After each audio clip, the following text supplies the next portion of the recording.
Today's speakers are Rob Neary and Kelly Wadlinger.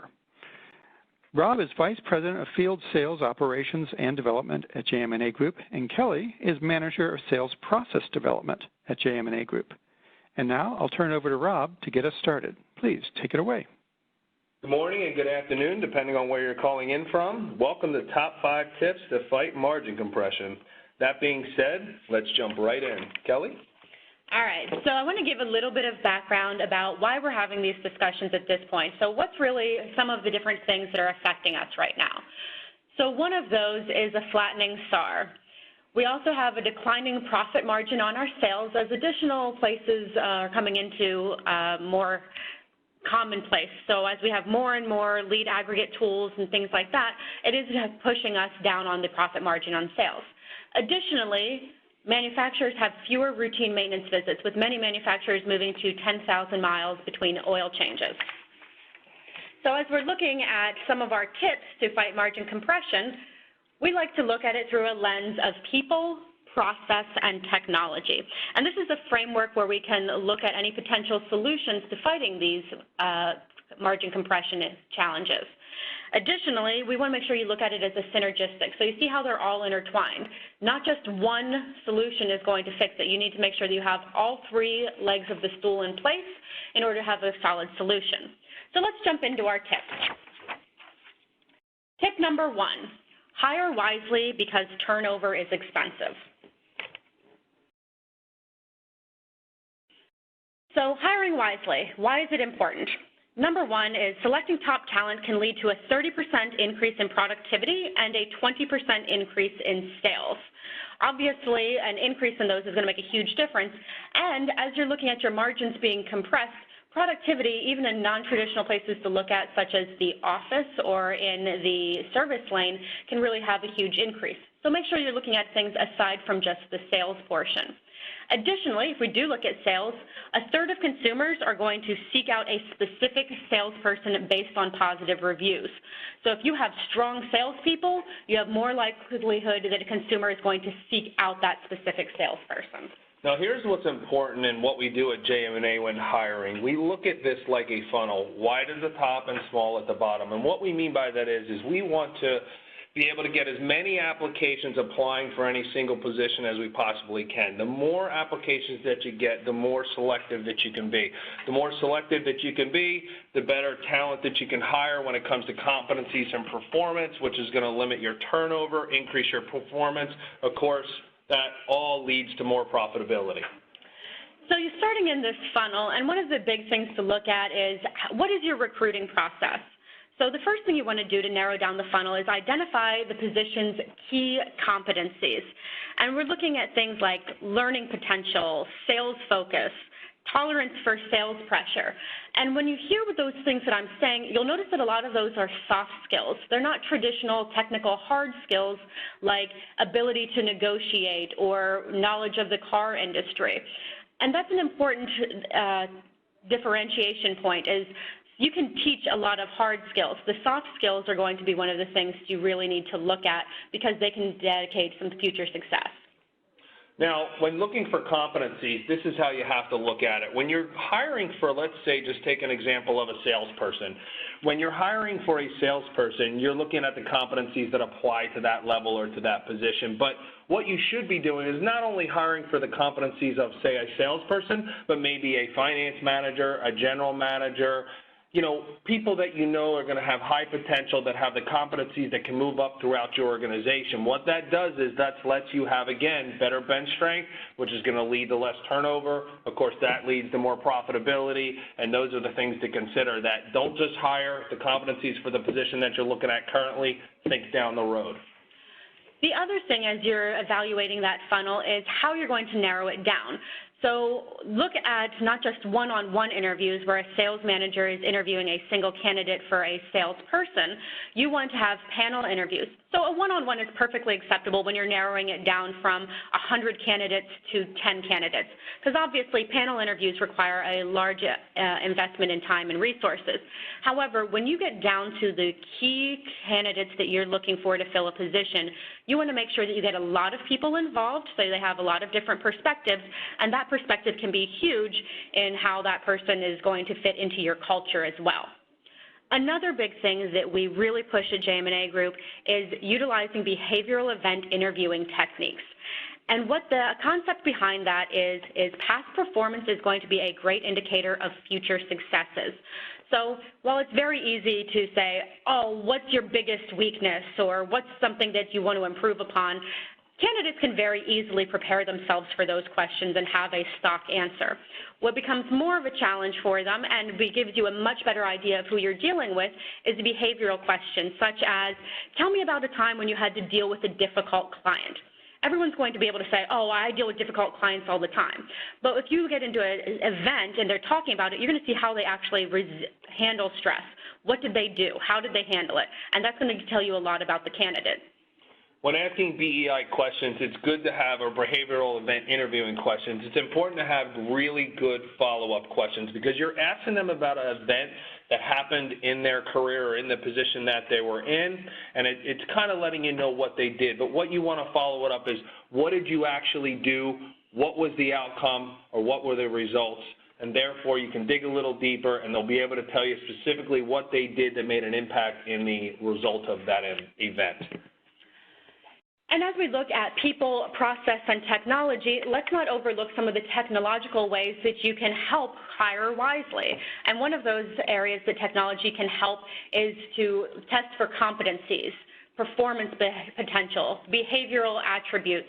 You can test for a lot of things, and technology can really help you dig in and find these things and narrow down your initial pool so you can do a little bit less work in person. So we know that it's important to hire wisely, and there's a lot of different ways that we can look at how to hire wisely. But why is it so important, and why is it important to retain these wisely hired associates? And that goes into the second part of this first tip, which is know the cost of turnover, and turnover is expensive. So when you look at direct turnover costs, most studies are going to add in amounts for about 30% of your first year earnings. And that's a pretty big number. In fact, some studies will say it even goes up to 50% of the first year earnings for each associate. And what contributes to that? So some of it is the time and the resources needed on your behalf as a manager to performance manage, the lost productivity by having an associate that's not producing, and then the usual things that we look at, which is the recruitment costs, the benefits, enrollment, and IT setups. So there's a lot of hidden costs in turning over people. And we want to give you kind of an example here. So I base this off of the NADA standards in terms of what the averages are. So if we look at 12 months and we have 69 people, which is the average dealership according to NADA, and you're looking at a turnover, this example uses 39.13, 40% is the national average for all positions. When you get into sales positions, it's a little bit closer to 67%. But once again, we're going to use this as a holistic dealership. With the average payroll per employee of $57.50 per month, the turnover cost per employee is over $18,000. When you take that for your average dealership and then multiply that out by the average turnover, you're looking at $500,000 in turnover costs for a single year. When we're fighting compressions and all of these other things that are going on, this is a huge number that you can add back into your bottom line by having the right people hired in the first place and then making sure that you're holding on to them. And that's where we come into tip number 2, which is invest in your people and culture. You've done all of these things to get the right people, and you know how expensive turnover is. You want to make sure that you keep them. And when you look at it, there's more to it than that, because employee satisfaction has shown to positively impact customer satisfaction. So what makes your top performers stay? 99% of top performers say they like that they know what is expected of them at work, so setting clear expectations. They know their manager cares about them. They view their job as important to the company.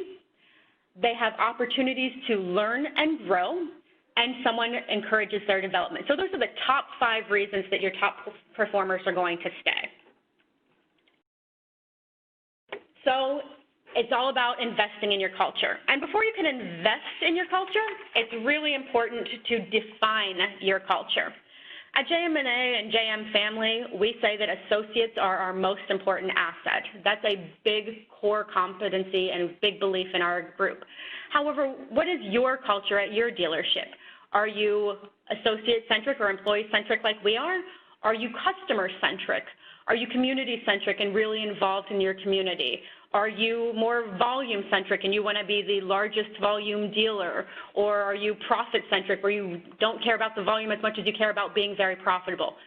Take the time, do some investigating, and really figure out what is your culture and take the time to create a culture statement, because that can guide how you approach your day-to-day business and how you approach your people. Once you've defined your culture, there's 2 things you need to think about. Where are you doing well, and where do you need to improve? And if you answered that question as a knee-jerk reaction, you need to think about that a little bit more too, because how do you really know? So that's when it comes to you have to ask, and you have to ask your associates, you have to ask your people. And there's a variety of ways that you can do that.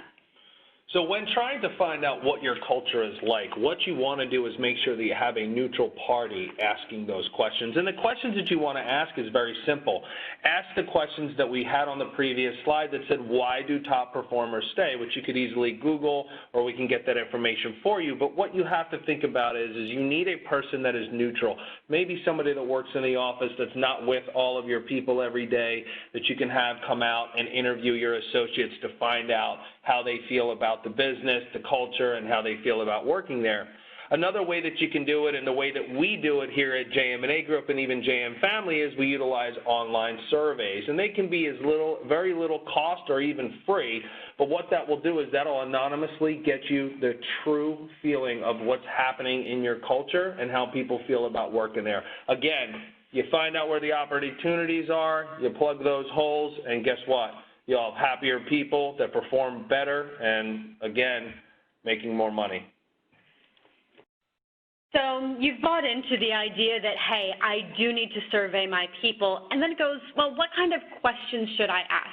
So we do these studies and these dealership assessments at some of our partner dealers, and here are the areas that we like to focus on and then build questions out from there.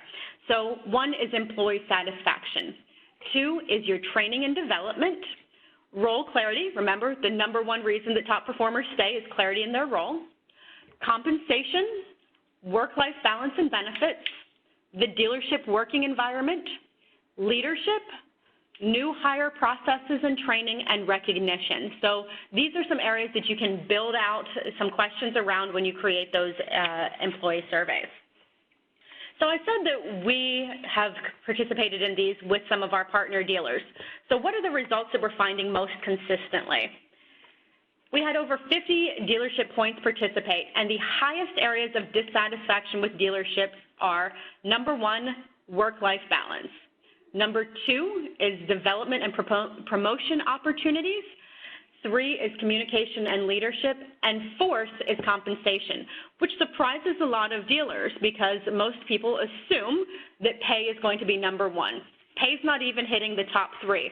So especially in a conversation about how you can battle margins, you need to look at the fact that the top 3 is not where you're having that compensation. So how do we address these areas? And that's what we're going to get into next, is addressing those top 3 dissatisfaction points. So when we look at the work-life balance, millennials report that they are willing to take an average pay cut of $7,600 for an improved quality of work life, including that work-life balance. How can you do that in your dealership? Well, one solution is to have some flexibility in schedule. And we have some dealers that allow for our top performers. So if you sell 20 cars per month consistently, we're going to let you create your own schedule as long as you consistently keep selling 20 cars a month. So that can give you some flexibility. Times off for nights and weekends.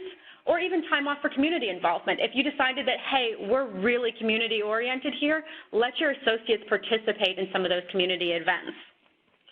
You know, an example that we want to give to you is you always hear out there in the field a story about an F&I manager that asked for a Saturday off for a wedding and couldn't get off because he was just denied the request, and from there it kind of spirals into them not being happy where they are. And you know, if you think about your bench strength and really wanting to improve your culture, if you want to improve your bench strength, you have people that are ready to go to the next level, not just people that are labeled as high potentials, but people that are actually trained on the next position. So in this example we want to give you, think about it this way. If you had 2 salespeople that were trained to be in F&I, then you could give that finance manager the time off to go to that wedding or whatever they had requested to have that time off. Now, the salesperson that goes into that finance position for the weekend has to prove themselves because that's the promotion that they're looking to get. So now when the finance manager that was off comes back to the dealership, he sees how well they did and says, hey, I need to step up my game. And therefore, not only is your bench strength better, your performance has improved, you're making more money, and guess what? People are going to stay longer because they're happier. Moving to the second area of dissatisfaction and how we can address that is developmental opportunities. And what we recommend here is to create an individual performance assessment and development plan. And the important thing here is this is all dealership associates. Don't limit it to the front of the house or to the revenue-producing positions. You want to make sure everyone is involved because even an office person might have ambitions that you can look at, or at least by doing this, you can increase some of their productivity. So what is it? It's a formal assessment of their performance and a plan for their development. And you want to do this because this will proactively identify associate performance and their development opportunities, and you want to do this on a regular basis. Don't make it an event, make it a regular habit and a cadence. So do it monthly. Quarterly have bigger ones, and yearly have even bigger ones, and they all build on top of each other so that you have a really good idea of where your people are, where they're going, and you can demonstrate that you have an interest in their development. And when you're doing this, you know, you can look at some goal settings. What do I want to achieve? What do I want to achieve, and what do they want to achieve? And then the other thing that we do here at JM Family that I think is really important is we share our IDPs with each other. So Rob is my supervisor, and he has his IDP posted in his office. So I can look at what he's trying to improve upon, and then that gives you a little bit of that openness and that vulnerability that says, you know what, I do want to work on this thing. I don't have to have the bravado that I'm good at everything. If my supervisor can acknowledge, hey, these are areas that I need to work on, then that opens them up to have a little bit more of a conversation with you about, hey, I really think this is something good. Or if they do try to block you a little bit and be like, I'm good at everything, you can say, hey, even I have opportunities. Let's have a good communication about how we can develop. And collaborate on that goal setting. So when you have your individual development plan and you have someone who reports to you that's going to put their individual development plan together, ask them to complete it on their own so they can put down what they want to work on, what they want to develop, what they feel their opportunities are. Then when they come to you and they bring the individual development plan and say, this is what I work on, maybe this is a time for you to say, hey, here's 1 or 2 more things I would also like you to work on. And now it's a collaboration where everybody has a vested interest in that associate's development, therefore helping them get better. The next one ties into that second area of dissatisfaction, which is advancement opportunities. So create some advancement opportunities within your dealership by creating a management advancement program.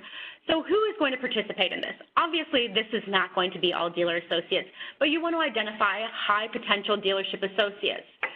And it's important here, you don't want to just look at traditional metrics. Some of the best salespeople are not the best sales managers. So figure out what metrics you're going to look at to say, yes, this is a good person that I can move to the next position and groom them for. So identify those people in that way and look at those metrics.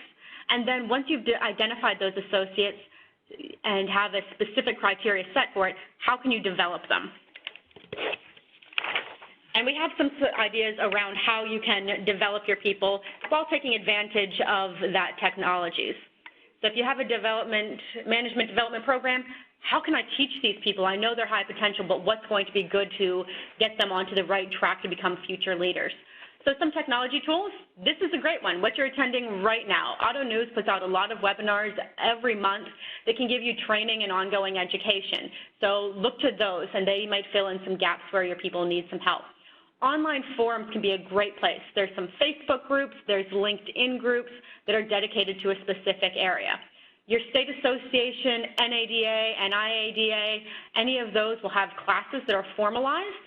But beyond that and beyond industry specific, edX and TED-Ed can focus on college-level courses or courses directly to specific, like emotional intelligence training or something along those lines. Lynda.com is one, Skillsoft and LinkedIn Learning. All of these can be non-targeted to the automotive industry, but touch on competencies and skills that you want your people to develop. Additionally, cross-departmental learning is a great example. The dealer group that I worked for many years gave us the opportunity as high potentials to go work in a different area. So I was in F&I. I got to spend a couple days with the parts department, and I got to see what the parts manager was doing, what struggles he had, what was, how was he graded in terms of being successful, and that helped me have a much better understanding of the dealership as a whole. You also have formal training. You might get it from your product providers or your manufacturers, and stretch opportunities. And that's, like Rob said, that's where the bench strength comes in.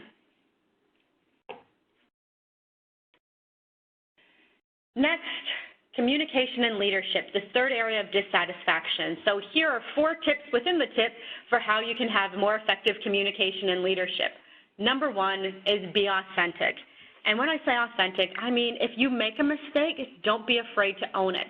And you'll see that as a common theme as we're talking this afternoon is vulnerability and being willing to say, hey, I'm not perfect at everything. And that's something that we have traditionally struggled from in this industry.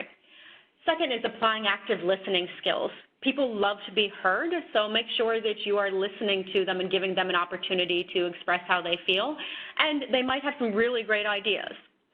Team building activities is one that I absolutely love, depending on what you want to do. You might want to go to an escape room. You might bring in somebody that specifically targets things, a ropes course. There's a lot of different ways you can build up a team. Once again, when I was in retail, my dealership group had a paintball where we would do sales versus service, but it was a great way for the departments to interact and have a lot of fun together. And make sure that your communication is daily, so have a regular communication cadence. So switching gears a little bit, let's move into the technology piece. So we have the people, we have some processes, let's look at the technology. And here's where we come up with tip number 3, which is the technology is evolving, are you? And here's an interesting stat. So 54% of customers would buy from a dealership that offers their preferred experience, even if it didn't have the lowest price.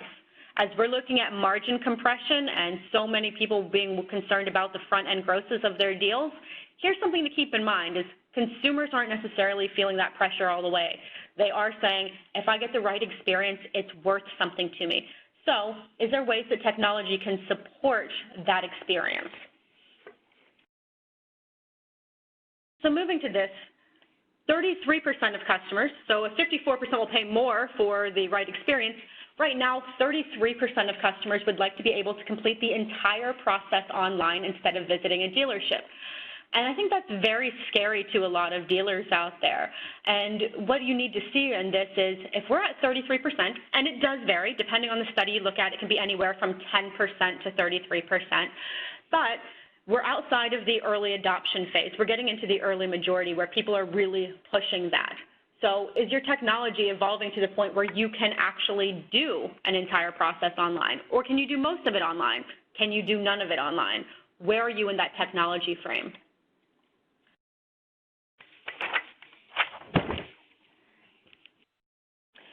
So when you're looking at your technologies, here's what I recommend. First, what are the technologies that you are currently doing? So write out an assessment. Who are you using for your trade appraisals? Who's doing the trade valuation online? Who are you using for credit processing? Write out all of the technology tools that you currently have, and when was the last time you revisited them? Did you decide that this is the best solution for me 3 years ago and haven't looked at it since? Because if so, it may no longer be the best solution. Your processes might have changed, your approach may have changed, but your solutions may not have because you haven't really looked at them. In addition to revisiting the solutions and making sure that they still fit, a lot of current providers have upgraded their capabilities. So they might have not previously had something that you would have wanted, and they currently do. We just got back from NADA. Obviously, at that point, there's a lot of providers throwing out there, here's our latest and greatest gadget. Are you aware of what's the latest and greatest? And beyond that, are the people that are actually using these technologies on a regular basis trained up with your current provider?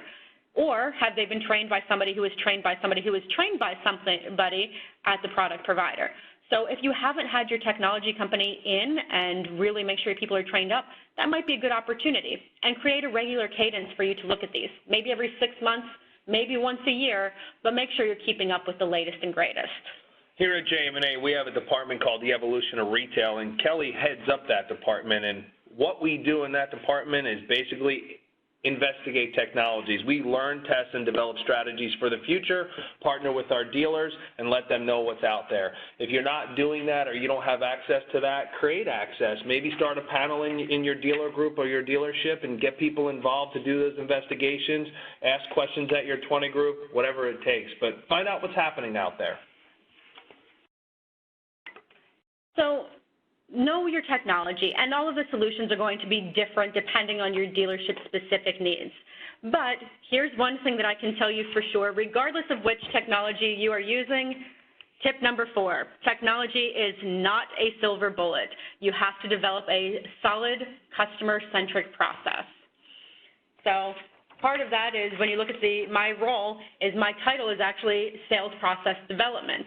And the reason is I look at these technologies and evaluate technologies constantly, but the process is something that we really emphasize. So once again, there's 3 legs on that table. There's people, there's process, there's technology. You can't rely on 2 when you need all 3.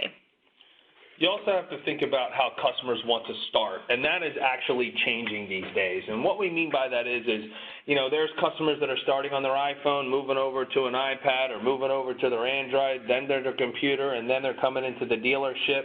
And then there's customers that want to start I think the days of having a process that's a 12-step process and you have to start at process 1 or step 1, you have to think about how nimble are you. There are customers that say, hey, I just want to know if I can get out of my trade. Am I upside down? Do I owe too much money in order to be able to get out of it and get into a new vehicle?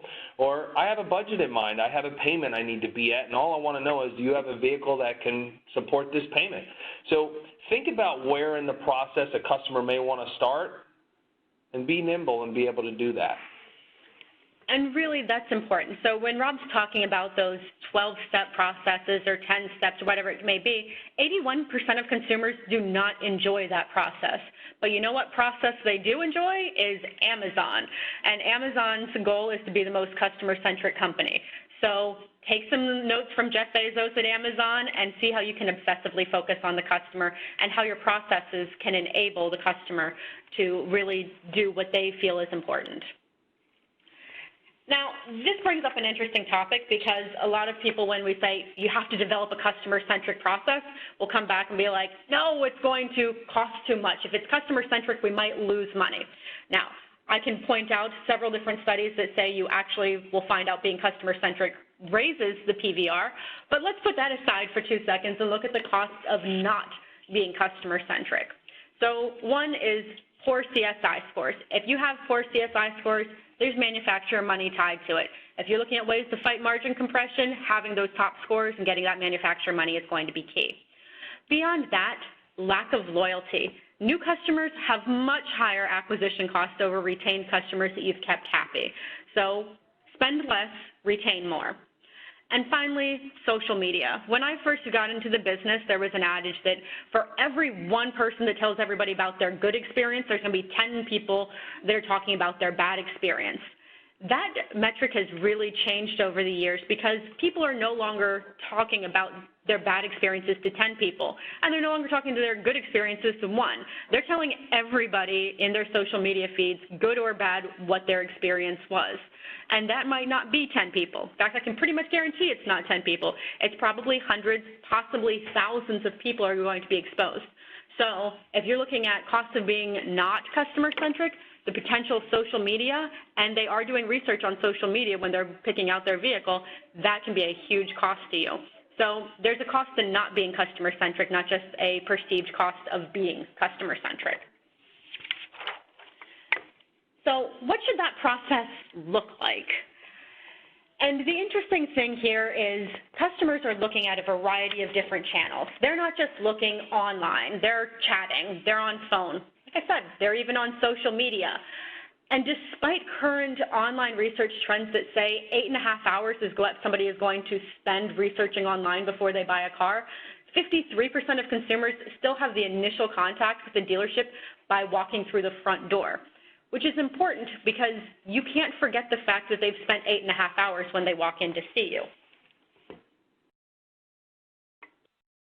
And what you want to do here is make sure you have that consistent message. So are they seeing the same thing they're seeing online as they're seeing in chat, as they're seeing in your social media feed? Yeah, you have to think about when customers start the process, and again, we talked about this earlier, they may start on an iPhone and move to an iPad, to their computer, and then they're in the dealership. But what's important to remember is as you're negotiating or going on a test drive, they're on their phone and they're looking at what you have posted online for pricing, what your competitors have posted online for pricing. So if that doesn't match what you're telling them when they come in the store, that certainly could be an issue. So, just be cognizant of what's happening out there and what's going on online. And here's an interesting figure that you see, and this is a traditional Gartner curve, but it really applies to the online technologies that we're seeing today. And you have this technology trigger, so they're seeing something on your website that might say that they can do most of the process or save all of this time by coming into the dealership. So they're getting to the point where they have inflated expectations. This is going to be so much better than my previous car buying experience. This is going to be a breeze. I'm going to be able to walk in there and be in and out within 60 minutes. And the challenge we have is we need to make sure that we don't have that huge drop-off in excitement and in expectations the moment they walk into the dealership. So pricing consistency is one of those, but also meeting them where they are in the process. Like Rob said, maybe they have an idea of where they want to be. Or maybe they've already picked out the exact vehicle they want, they've used a calculation tool and have a pretty good estimate, and they just want to do paperwork, they want to fill out the credit application, have you evaluate their trade to verify the trade-in value, and get out quickly. So if you have them come into the store and go through the typical process, you reach this trial of disillusionment. This was supposed to be a great experience and this is terrible. So you need to make sure that you build that bridge so you don't have that sharp drop in customer expectations and customer experience. And like we said, big point here, is your messaging consistent through all channels? Make sure that you don't have a car online for $17,000 and then you show them a first pencil at $19,000. And do you acknowledge the process, acknowledge the research the customer has already done? Respect what they've done and meet them where they are. So moving on to our fifth and final tip, which is a pretty obvious one. However, it's probably the most vital one out of the first 4 tips. Accountability is everything. So if you say, you know what, I'm going to do this, I'm going to execute on the first 4 tips, and you don't hold and follow through with number 5, you have not achieved anything. So make sure that accountability is something that you are keenly focused on when you're looking at executing. So how do you develop a culture of accountability? Step 1, it's going to start from the top. If you are the dealer principal, the general manager, it starts with you, and you need to make sure that everybody understands what they're accountable to, how they're accountable to do it, as well as that you are going to double check them. Second, and this is something we see a lot in dealerships when we're doing consulting, is consistency. You can't have Johnny, who sells 30 cars consistently, not have to follow the process consistently because, he does a really good job, so he doesn't have to do it. The exception is going to be the rule if you allow it to be. So you need to make sure that you consistently apply what the expectations to everybody. Second is goal setting and getting the buy-in. Now, back in 2014, the JM&A Group had the pleasure of presenting at NAD in Louisiana on pay plans. And one of the things that we talked about during that presentation was collaborative goal setting. And what we mean by that is be strategic. When you're going to put goals in place, put them in for an entire year. And ask your people to get involved. And what that means is ask your associates to come in. For example, let's take a finance director or a finance manager. Call them into your office and say, look, it's October or November. I want to come up with new goals for 2019. Please come up with some goals. I want to increase their performance in the department. Here's a report. Please put this together. Come back to me tomorrow and we'll talk about it again. What you'll be surprised is that people don't want to go backwards. They want to do better. But if they're part of the solution, they'll step up. You'll be surprised. They'll come back with a higher PVR. They'll come back with a higher product penetration. They'll want to sell more in that F&I department and be more involved. And when they're part of the solution, it's going to be a lot easier to get them on board and hit those goals. And you'll be surprised. The dealers that we've interviewed after the fact always said that sometimes they're even higher than the goals I was even going to set. So I actually used their goals and let them run with it. So try it. It works. And then once you've done the collaborative goal setting, make sure you have those checkpoints and feedback points.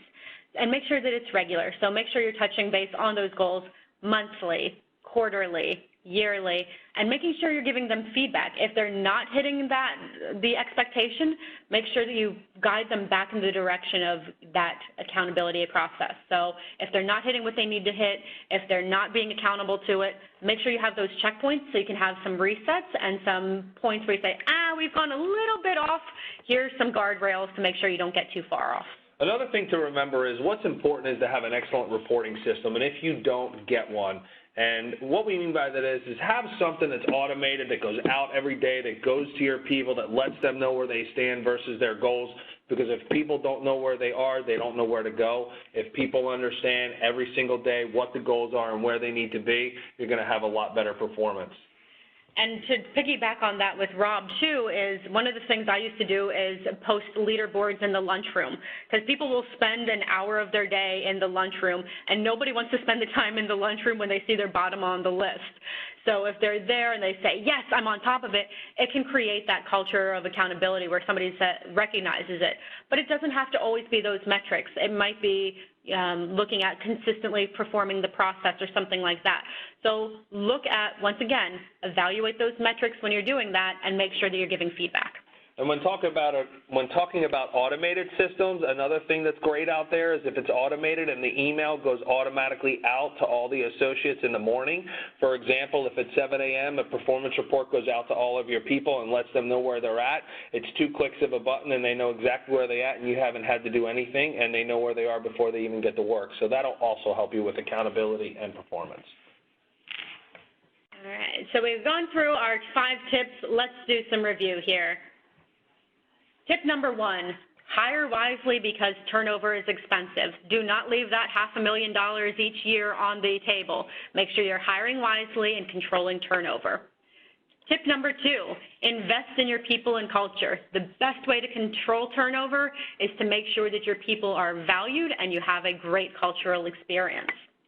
And that also helps with the customers as well. 3, the technology is evolving. Are you? Look at your technologies, create a cadence to evaluate your technologies, and you might find that technologies might become less expensive. You might find that they are more productive than they had been in the past, and they might find new areas that you can make more money. So make sure that you're evolving with the technologies and that customer experience, tip 4, develop a customer-centric process, is tied to that technology. And finally, the accountability piece is everything. Make sure you're executing on all 5 of those tips, and we feel like you will have a great plan to address the margin compression.